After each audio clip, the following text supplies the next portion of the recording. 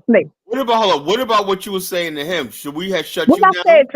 What I said to him? I was addressing all his talking points of bullshit. You was talking loud. You was basically being belligerent when not, so basically you was bringing that on yourself a little bit. Chantel, wait the fuck a minute. Who put you on that campaign? What? You on an anti-African campaign. Why did you start? I'm talking to you right now. So Carla, I ain't talking about African right now. I'm talking about bad behavior. Stop trying to deflect, okay? I'm talking about a man who came up here and disrespected you motherfuckers. Okay, so let me see what I gotta say. Carla, I know you're not about to spin this as in I never cursed Elvis. I came up here and addressed his talking points. He always the way you was saying, the way you was your tone and your stuff like that was just real. Chantel, when you talking to him like you're talking right now. Well, you was talking about are y'all serious? Particularly Liberian men. They're gonna basically be like that. They're real mild people, but when you push them, they're gonna be like, hey, look. So basically, you're saying no one has the right to tell Chantel that she's something that she doesn't want to claim that she is. I know that, but hold on. But the thing is, it should never escalate to the point where you were you shouldn't have let it. It was name calling you. Allowed it. Hold on. What I can do from now on, and when you guys start arguing like that, is drop you down. You don't now on because I'm reporting this shit. I told y'all I ain't motherfucking. I'm reporting all of it. I don't want to have to do that. So I sit there hoping you guys will be adults. Like I said, Arrested Development, right? So you hear a guy telling a woman about fucking and sucking dick. I know, but you think that's not something you should stop it. You were saying I don't like. You enjoyed it, sir. You're weird like him. Hold on. You were saying nasty, called nasty stink butt Africans. After he insulted me, sir, and say I suck dick, that came after. No. You say no. He responded. And now you sitting up here. No. Don't tell me. I said anything insulting to him first. That's a lie. That's a lie. That's a lie. You say I don't like Africans. I don't stink. I ain't never say I don't like no Africans. Listen, all the men on the platform apologize to Chantel for not standing up for her. No. I stood up. I don't have to apologize. I heard y'all up here. Oh, y'all stand up and apologize. I don't hear this shit no more. I heard a lot of back and forth between her and Elvis, and it escalated to that. So she's not innocent in this. You're not innocent in this. He started disrespecting me because I told him stop telling me who I am. Then he went on. I want you to go back and listen to that shit. Wait, hold on. Chantel, did you get on here to tell him that you're not an African? You first came on, you accusing Carla of being someone from the Bahamas. And he was disrespected. No, sweetie, I was addressing Carla for constantly dragging Black Americans. And then I told Carla, you're not one of us. Carla, stop dragging my people. Hold on. I told Carla, you're not one of us, clearly, because you constantly drag us. And then I addressed him about his Bohemian family line. Okay, he don't even have a Bohemian family. Carla, you Bohemian?